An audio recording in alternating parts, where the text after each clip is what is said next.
Assalaamu calaykum. Daawadayaasheena sharafta leh, maantana waxaan idiin soo gudbin doonaa qisadii saddexda nin ee uu Alle Subxaanahu wa Tacaala imtixaamay. Waa qiso cajiib ah oo ku cibro qaadasho mudan.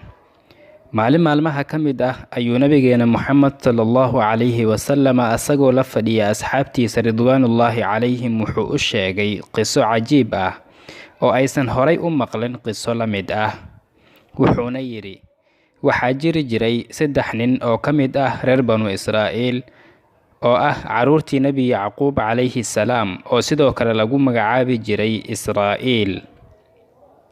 Mid walba oo 3da nin ka mid ah wuxuu lahaa cillad iyo cudur. Mid wuxuu lahaa baras, waxaa xumaaday maqaarkiisa iyo midabkiisaba. Midna wuxuu lahaa bidaar oo madaxiisa timba kuma oolin. Kan saddexaadna wuxuu ahaa indhoole oo waxba ma uusan arkaynin.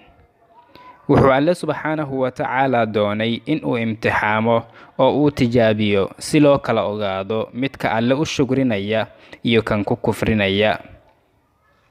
Wuxuu Alle Subxaanahu wa Tacaala u soo diray malag ka mid ah malaa'igtiisa, wuxuuna isaga dhigay qof bani aadam ah ama qof bani aadam oo kale.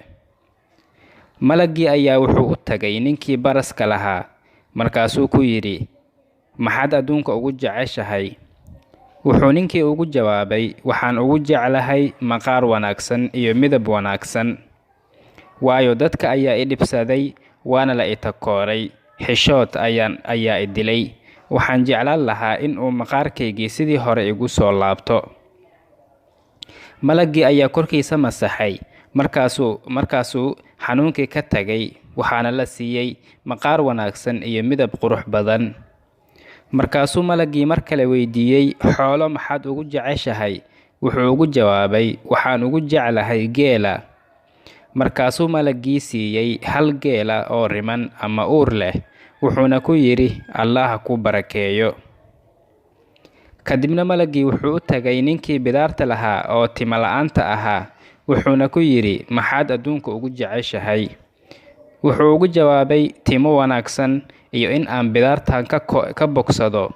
Dadka ayaa igu dhibsaday, wayna igu takooreen.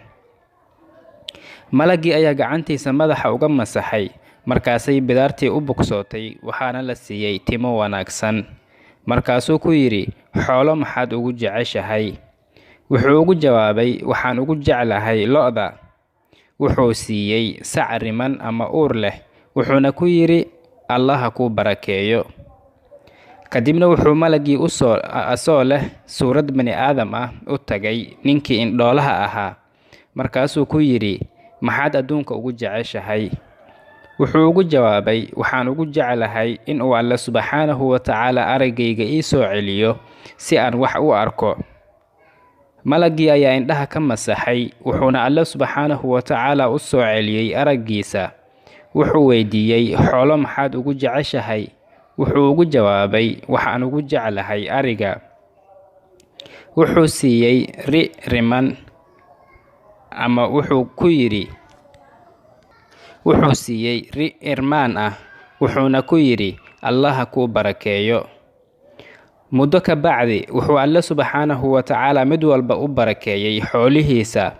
Mid walba wuxuu haystaa xoolo fara badan oo noocuu doortay ah. Kii baraska lahaa wuxuu haystaa geel fara badan. Kii bidaarta lahaana wuxuu haystaa lo' fara badan. Kii indhoolka ahaana wuxuu haystaa ari fara badan. Waxaana la gaaray xilligii la imtixaami lahaa oo la tijaabin lahaa. Waxaa u soo laabtay malaggii. Mid walba oo ayaga ka mid ah wuxuu u tagay asagoo iska dhigaya in uu qabo cudurkii uu qabi jiray, si uu u xasuusiyo nicmaduu Alle siiyey Subxaanahu wa Tacaala. Wuxuu u tagay ninkii ugu horreeyay asagoo iska dhigaya qof musaafir ah oo xanuunsan oo baras qaba oo faqiir ah. Wuxuu ku yidhi, waxaan ahay qof miskiin ah oo musaafir ah, waxaana iga go'day sahaydaydii aan watay. Qof kale oo Alle ka sokow aan ku badbaadana ma jiro oon adiga ahayn. allihii ku siiyey midabkan iyo maqaarkan quruxda badan iyo xoolahan faraha badan dartiisa waxaan ku weydiisanayaa in aad i siiso rati aan safarka ku sii raaco si aan ciddayda u gaaro. Wuxuu ugu jawaabay, xuquuqo badan ayaa la igu leeyahay, waxba kaama siin karo. Wuxuu ninkii faqiirka ahaa ku yidhi, waxaad ila eg tahay qof aan garanayo.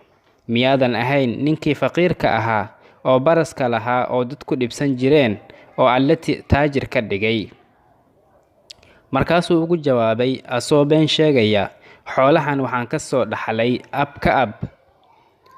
Wuxuu ku yidhi, haddaad been sheegayso sidaadii hore Allaha kugu celiyo. Wuxuuna ku habaaray in uu Alle subxaanahu wa tacaala sidiisii hore ku celiyo.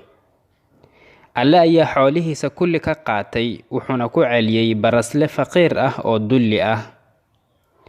Malagii wuxuu haddana u tagay ninkii labaad asagoo iska dhigaya qof maskiin ah oo tima lahayn. Wuxuu ku yidhi sidii uu ku yidhi ninkii koowaad, waxaan ahay qof miskiin ah, sahaydii ayaa iga go'day, Alle ka sokowna qofna ma jiro qof kale aan ku badbaado oon adiga ahayn. Allihii ku siiyey timahan quruxda badan iyo xoolahan faraha badan dartiisa waxaan ku weydiisanayaa inaad i siiso ari aan ciddayda kula sii laabto.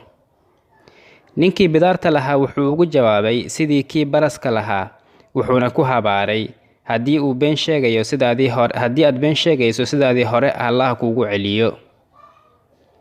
Alle subxaanahu wa tacaala ayaa xoolihiisa ka wada qaatay, wuxuuna ku celiyey bidaarle aan timo lahayn siduu ahaaba.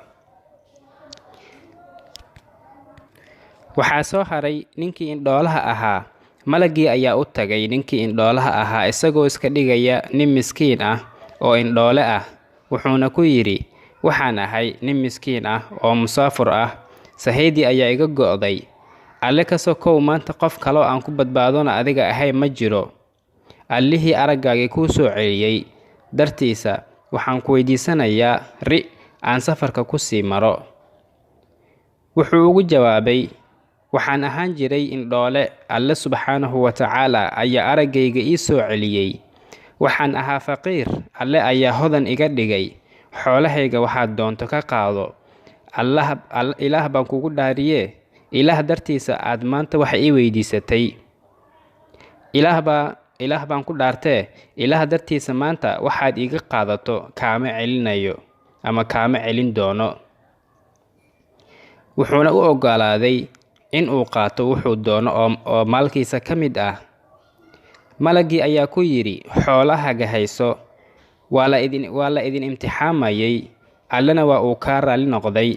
Labadii saaxiibadaada ahaa oo ah kii baraska lahaa iyo kii bidaarta lahaana waa uu ka carooday. Xadiiskana wuxuu ku sugan yahay ama ku soo arooray kitaabka Imaamu Bukhaari raximahullah.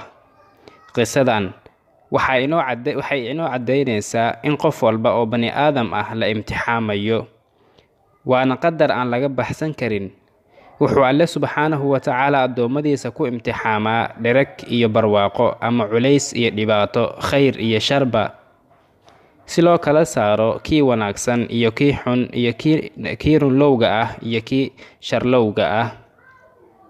Allena subxaanahu wa tacaala wuxuu yidhi, أحسب الناس أن يتركوا أن يقولوا آمنا وهم لا يفتنون.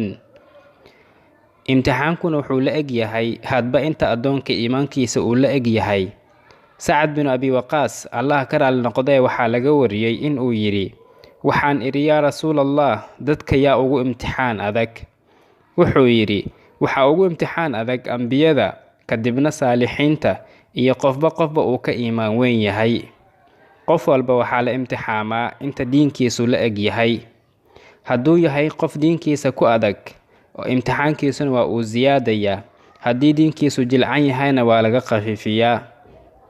Addoonku in la imtixaamo kama zuulo ilaa uu dhulka ku socdo asoon waxba dambi ah lahayn. Waxaan filayaa inaad ka hesheen qisadan. Haddii aad ka heshay, fadlan taabo like-ta, asxaabtaadana u sii share garay. Hana iloobin channelka inaad subscribe saarato si aad noo dhiirigeliso gambaleelkana furo si ay kuu soo gaaraan muuqaaladeena xiga. Tan iyo kulanti dambe, sidaas iyo nabadgelyo. Wassalaamu calaykum waraxmatullaahi wabarakaatuhu.